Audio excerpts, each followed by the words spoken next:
CEO 수업경 멤버 여러분, 국군 장병 여러분 안녕하십니까? 경영철학자 서진영입니다.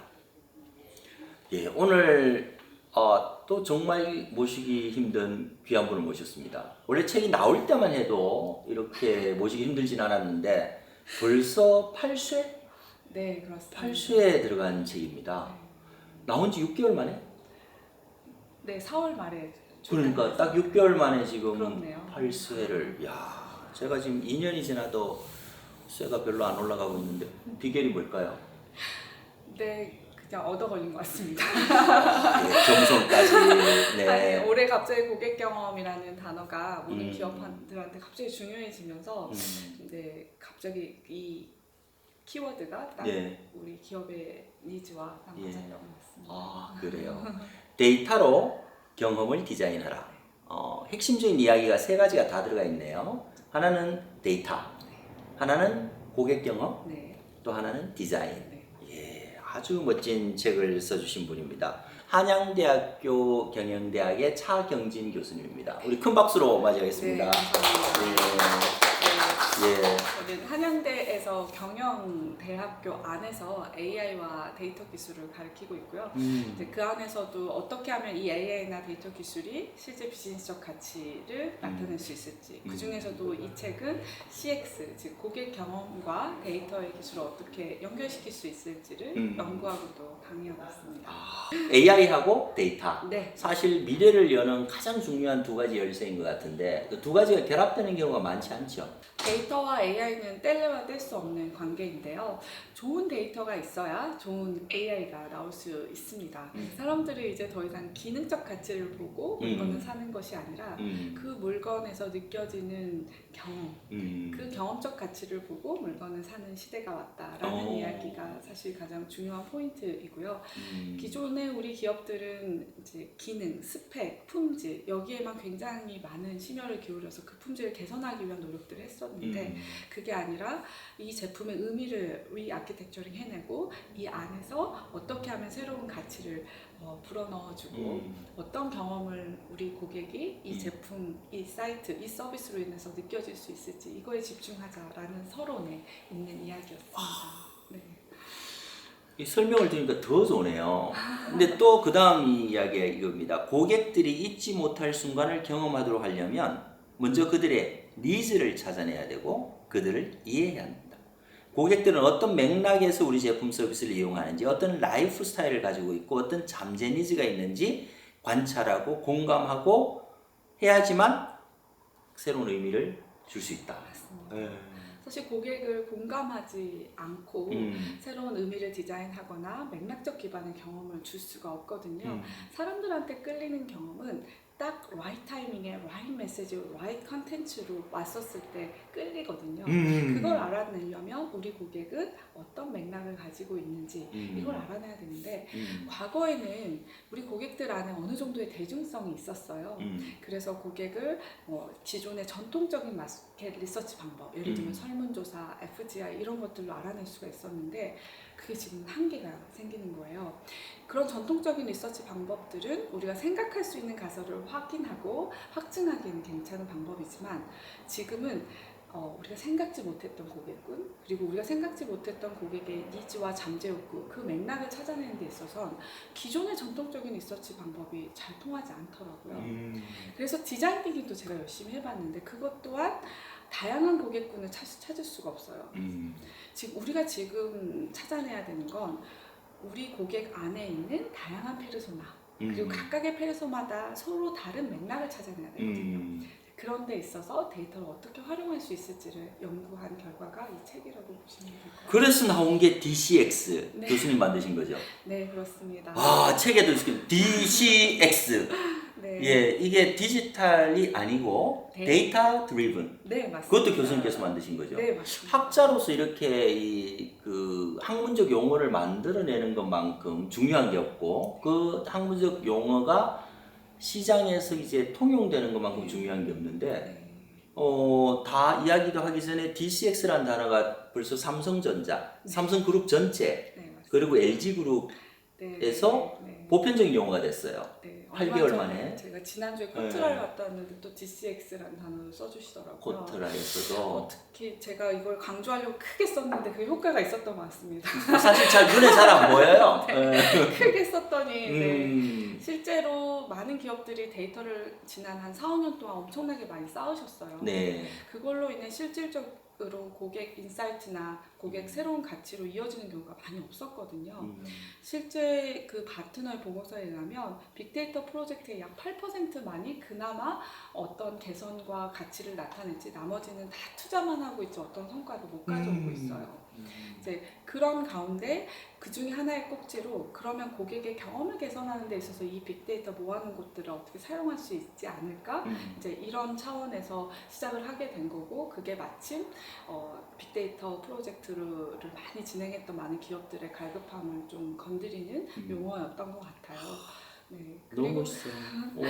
그리고 최근 이제 디지털 트랜스포메이션을 DX라고 네, 쓰죠. 그런데 사실 DX의 핵심은 기술이 아니에요. 디지털 기술이 아니거든요. DX의 핵심은 기술 관점에서 고객 관점으로 변환하는 게 DX예요. 네. 사람들이 많이 오해하세요. 디지털 테크놀로지가 DX의 핵심이라고 생각하는데 그렇게 시작한 즉 테크놀로지에서 시작한 많은 사실 혁신들은 그렇게 큰 성공을 못 거두었거든요. 그렇죠. 그래서 고객을 이해하고 고객이 어떤 새로운 가치를 원하는지 여기서 시작해서 디지털 기술을 도입한 단지 툴로 도입한 이러한 프로젝트는 오히려 성공을 했었죠. 그래서 뒤에 제가 말씀드린 도미노의 경우도 그랬고요. 그래서 그런 사례들을 오늘 좀 소개시켜 드릴 수 있을 것 같습니다. 오늘 원래 아무 말 대잔치 하기로 했는데 너무 평소에 공부를 이렇게 열심히 하시나요?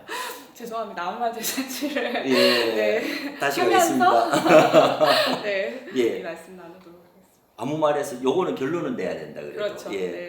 바로 이럴 때 다양한 고객을 더 깊이 이해하기 위해서 데이터가 필요하다. 그래서 만드신 게 DCX, Data Driven Customer Experience. 발음이 안 좋아서 미안합니다. DCX. 요게 데이터 기반 고객 경험이라는 단어를 만들어내신 거죠. 네, 맞습니다. 데이터 기반 고객 경험이 나타나야지 개인화된, 커스터마이즈된 경험 설계가 가능하고 그보다 더 중요한 거, 고객이 어떤 맥락에서 그런 행동을 보이는지 why, 왜에 대한 대답을 찾을 수 있다. 네, 정말 이 소문에서 모든 게 담겨져 있는 것 같아요. 실질적으로 사실 데이터가 모든 것을 알려주지는 못해요, 사실은. 그런데 많은 기업들은 본인들이 가지고 있는 데이터가 엄청난 가치와 CX로 이어질 거라고 생각했는데 제가 프로젝트를 해보면 그냥 어떤 가치와 어떤 경험을 고객한테 줘야 되지 이런 생각 없이 그냥 무작정 쌓은 데이터는 생각보다 쓰레기가 굉장히 많더라고요. 아, 그렇죠. 그래서 우리 클라우드에 쌓이고 있는 많은 데이터의 약 80%는 다크 데이터입니다. 아무도 만지지 않고 뭐 열심히 캐다 보면 뭔가 나오겠지 하고 많은 데이터 사이언스 하시는 분들이 달라붙고는 있지만 생각보다 뭐가 안 나옵니다. 그렇죠. 예를 들면 지난 한 18년부터 모든 가전에 와이파이 센서 모뎀이 들어가기 시작했어요. 그렇죠. 그래서 그걸로 우리 원장님이 언제 공기청정을 켜고 끄는지 어떤 메뉴를 하는지 그런 것들 다 기록해서 지금 클라우드에 쌓이고 있는데요. 그걸로 어떤 고객 경험 혁신과 이어질 수 있었을까요? 그러게 나는 데이터만 제공하고 있어서 몰랐네. 2018년부터 지금 한 4년이 넘었는데 생각보다 아무런 가치를 나타내고 있지 못하고 있습니다. 그 수백 명의 사람들이 이 데이터에만 매달리고 있는데요. 이분들은 이걸 열심히 캐다 보면 뭔가 나오겠지라고 하지만 실제로 2018년도에 이 데이터를 설계한 데이터 엔지니어는 데이터 엔지니어 관점에서 그냥 제품의 상태 위주로 센싱을 한 거예요. 사실 그렇게 시작한 데이터는 제대로 된 고객 경험으로 이어지기가 굉장히 힘들고요. 시작을 고객에서 해야 됩니다. 데이터에서 시작하면 안 되고요. 고객에게 어떤 가치와 어떤 경험을 줄 것인지 그걸 위해서 우리는 어떤 데이터를 가지고 있지? 이게 충분하지 않으면 지금이라도 데이터의 센싱 전략을 바꿔서 어떤 맥락들을 어떻게 센싱해서 어떤 경험과 이어질지 센싱의 전략을 바꿔야 될 수도 있고요. 어쩌면 우리가 다 데이터를 수집을 못할 수도 있어요. 그러면 어떤 외부 데이터의 결합으로 이런 고객 경험과 이어질 수 있을지 이런 관점의 전환이 좀 필요할 때인 것 같습니다. 즉 데이터에서 시작하지 말고 고객에서 시작을 해야 됩니다. 데이터 말고 고객이 시작하라. 맞습니다. 고객에서 어떻게 시작을 하지? 이제 또 그 숙제가 남네요. 그렇죠. 이제 고객을 알기 위한 네. 데이터를 봐야죠 또. 네. 네. 바로 그 이야기들 우리 지금부터 한번 풀어보죠. 네. 사례를 통해서. 자, 아무 말 대잔치로 들어가겠습니다. 교수님 최근에 차를 바꿨다고 책에다 엄청 자랑하셨다고요? 네. 네. 뭘로 바꿨습니까? 뭐 유튜브라서 브랜드 이야기해서도 큰 문제 없습니다. 네. 네, 제가 벤츠로 바꿨습니다. 바꾸시니까 어때요? 저는 이제 시내에 주행할 때는 별로 다른 거를 못 느끼다가 한 번은 부산에 가는데 비행기도 놓치고 KTX도 없어서 차를 가지고 내려가야 될 때가 있었어요. 부산에. 약 5시간 반을 운전해서 가는데 순간 이 시간이 너무 아깝더라고요. 반자율 주행 모드로 가니까 핸들만 잡고 있고 아무것도 누르지 않잖아요. 그런데 이제 생각이 나는 건 우리 랩에 있는 연구원들이랑 같이 한번 랩 미팅을 하면서 가보자. 시간이 너무 아까우니까. 그래서 아이패드를 장착해 놓고 스마트폰으로 저를 비추고 블루투스로 연결하면서 회의를 하면서 갔어요. 오. 근데 회의가 너무 잘 되는 거예요. 이렇게 밀폐된 공간이기도 하고 또 아마도 디스트랙션이 없으니까 학생들한테 더 좋은 피드백을 더 깊게 할 수 있더라고요. 한 3시간 반을 하는데 시간 가는 줄 모르고 이제 회의를 했던 경험이 있었습니다.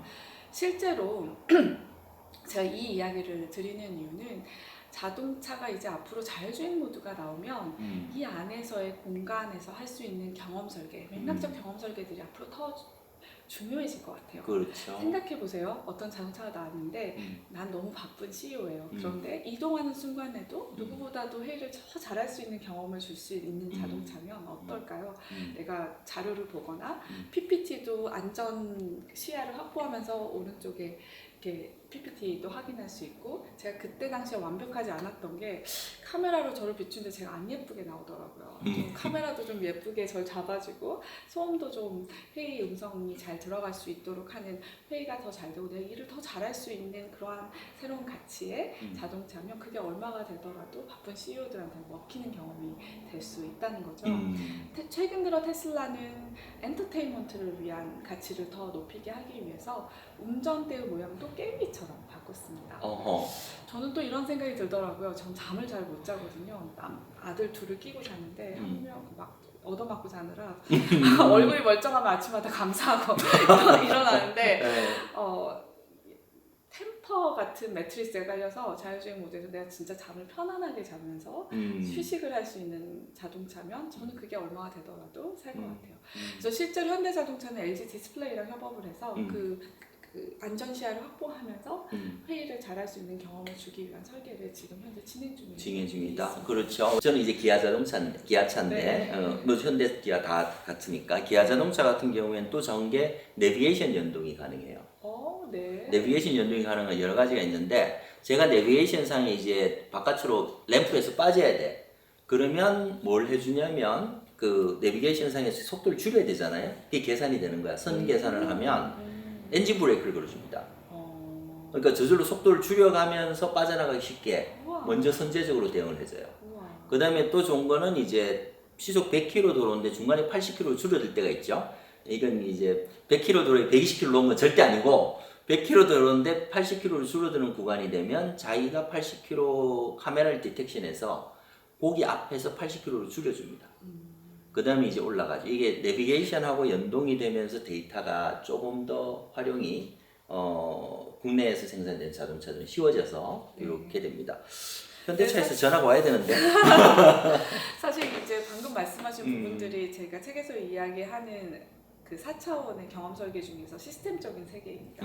즉 시스템적인 세계만 준다고 끌리는 경험은 아니긴 하지만 굉장히 요즘 중요해진 건 데이터 간의 연결을 통해서 그 맥락을 어떻게 캐치해서 끌리는 경험을 줄 것인가. 근데 그 부분이 방금 말씀 주신 것 중에 내비게이션과 연결해서 데이터의 그 서비스 간의 제품 간의 연결 또는 생태계, 다른 외부 생태계와 연결을 통해서 줄 수 있는 것들은 디지털 세계에서 꼭 우리가 건드려야 되는 경험이기도 합니다. 저도 그래서 생각하면서 한 게 자율주행이라 그러면 자동차에 관계된 거라고 생각했거든요.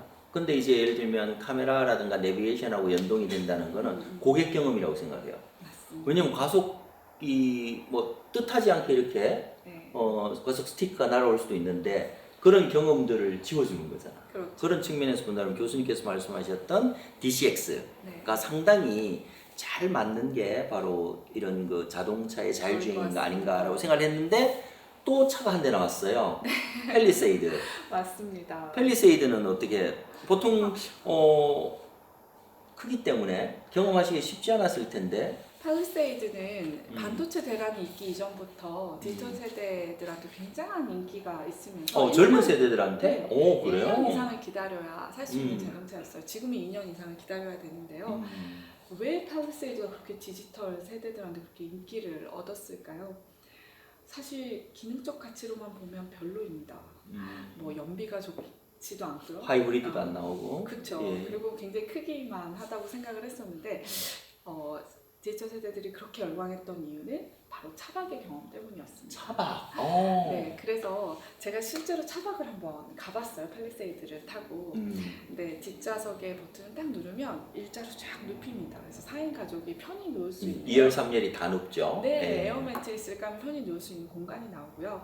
저희 아이들은 한 명은 초등학교 5학년, 한 명은 6살이에요. 그래서 보는 컨텐츠가 다른데 싸우지 않고 엔터테인먼트를 즐길 수 있는 디스플레이가 따로따로 두 개가 따로. 네, 장착이 되어 있습니다. 뒤에. 그리고 차박은 감성이거든요. 굉장히 안 가보셨죠?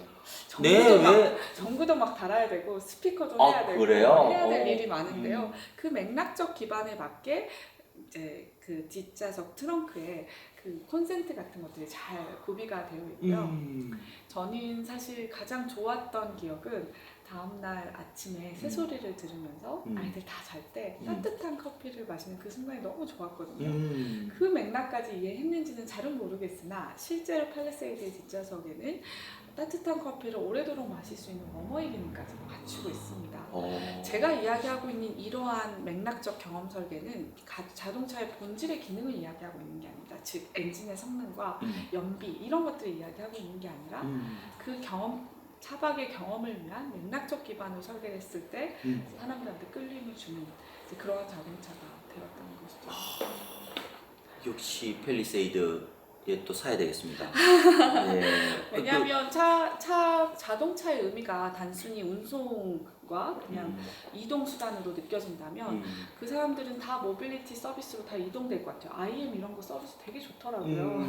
그런 거 타면 되는 거거든요. 쉬면서. 그런데 새로운 가치와 경험을 제시하지 않으면 사람들이 자동차를 더 이상 살 이유가 없어질 수 있다는 거죠.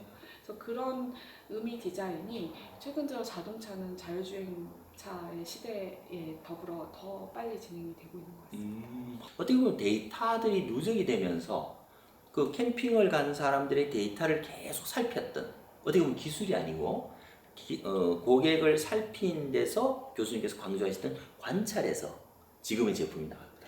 맞습니다. 사실 차박을 진짜 떠나본 겁니다. 그리고 차박 커뮤니티의 카페나 커뮤니티들이 그런 것도 있어요? 거기를 센싱해보면 그들은 어떤 맥락에서 페인을 느끼고 어떤 잠재 니즈가 있는지를 저는 주로 데이터를 볼 때 그런 소셜 데이터를 많이 봅니다. 그들이 남겨놓은 흔적 이제 이런 것들을 보면서 차박하고 관련돼서 사람들이 다 똑같은 니즈가 있지가 않더라고요.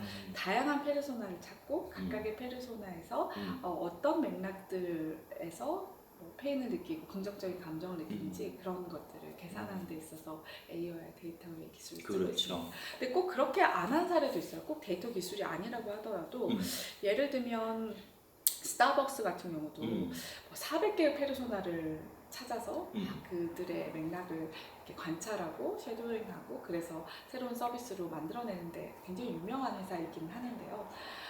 실제로 혹시 그 기사 기억나세요? 그 고객이 300잔을 주문하고 교수님 책에서 읽었습니다. 다 버리고 17개의 썸머 레디백을 들고 간 사건입니다. 네. 여의도 지점이라고 하더라고요. 300잔 그 자리에서 다 커피를 버리고 갔대요. 아니 왜 버려? 300잔이나 된 그걸 어떻게 들고 갑니까? 그냥 썸머 레디백을 갖고 싶었을 뿐인데. 그래서 거기다 이렇게 붙여놨더라고요. 마음대로 드시라고 커피를. 근데 스타벅스는 별로 좀 원치 않죠. 그렇죠. 치웠다고 하더라고요. 그래서 사실 그러한 팬덤을 만들어내신 분들이 선물 레디백이 뭡니까? 썸머 레디백, 그 캠핑할 때 쓰는 가방, 플라스틱 가방인데 저도 그 돈 주고 사지 뭘 이렇게 저도- 300잔을. 저도 너무 궁금했어요. 왜냐면 돈 주고 못 사거든요. 오. 스타벅스의 굿즈로만 이제 되는 거였죠. 근데 실제로 이러한 팬덤을 만들어내신 분들이 스타벅스의 상품 기획팀 여자 5분이셨다고 해요. 근데 그분들은 실제 차박을 가봅니다. 가보고 옆에 차에서 괜찮은 아이템이 있다. 그러면 거기에 전화해서 스타벅스 로고를 붙여서 굿즈로 만들어내는 그러한 일들을 하셨었다고 하더라고요. 그뿐만이 아니라요. 그분들이 하시는 가장 큰 건 뭐냐면 우리 고객들은 왜 스타벅스에 올까? 이거에 대한 공감, 그러한 일들을 많이 했었는데요. 원장님, 왜 스타벅스에 가세요? 저는 책 읽으러 갑니다. 그러세요. 저랑 예. 비슷하시네요. 저도 제 저는 연구실에 서평 일하러 갑니다.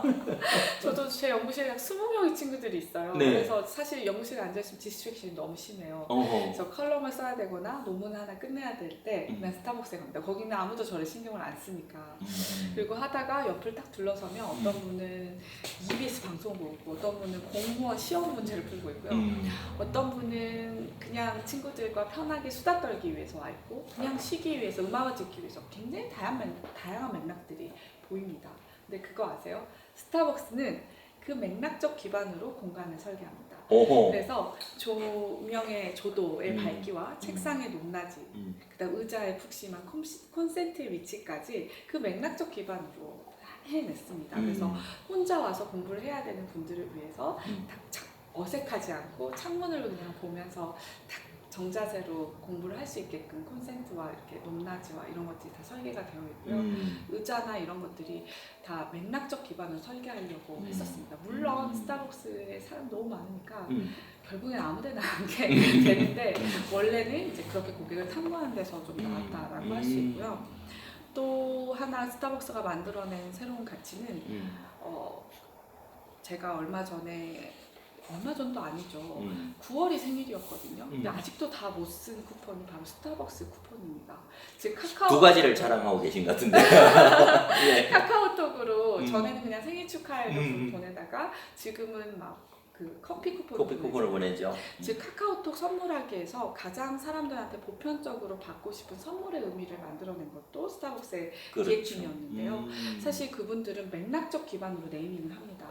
달콤 세트, 스트레스를 풀어야 될 때, 힘들 때, 아니면 고마움을 전하고 싶을 때 이런 식으로 맥락적 기반의 선물의 패키지로 사람들한테 가장 받고 싶은 선물의 의미의 가치 창조까지 이름 자체에서 맥락을 느껴져요. 심어버리는군요. 그렇죠. 그러면 그냥 커피 쿠폰을 받은 것이 아니라 맥락적 기반으로 의미 전달이 되기 때문입니다.